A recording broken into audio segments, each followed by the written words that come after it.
Welcome to Amazing World Channel. A civilian in Raqqa prays after being rescued from the Islamic State militants by US-backed Syrian Democratic Forces. October 17, 2017, after a 4-month battle, American-backed forces in Syria captured Raqqa on October 17, taking back a city that was the center of power for Islamic State's caliphate since 2014. While the victory was a military one, the real heroes may be the Muslim civilians forced to live under the harsh rule of Islamic State (ISIS), but who silently withheld support.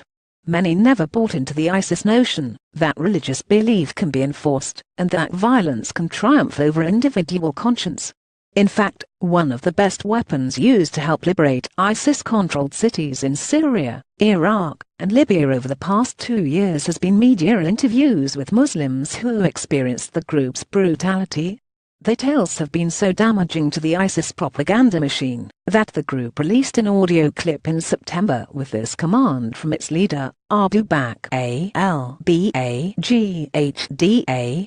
Behold, soldiers of Islam and supporters of the caliphate everywhere, make the centers of information of those infidels your targets. Close quote. Despite Mr. Baghdadi's call to censor the truth about ISIS, journalists will now start to interview many of the 200,000 people who lived in Raqqa, a city on the banks of the Euphrates River.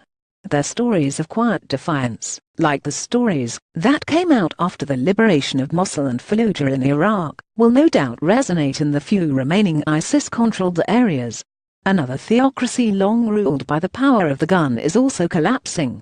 The militant Palestinian group Hamas in the Gaza Strip has lost so much support because of its misrule that it agreed in early October to let the Palestinian Authority in the West Bank take over control of civilian functions in Gaza.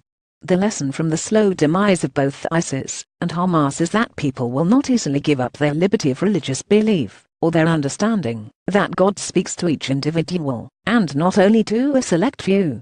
The real liberation of Raqqa took shape in the thoughts of its residents, long before anti-ISIS soldiers entered the city.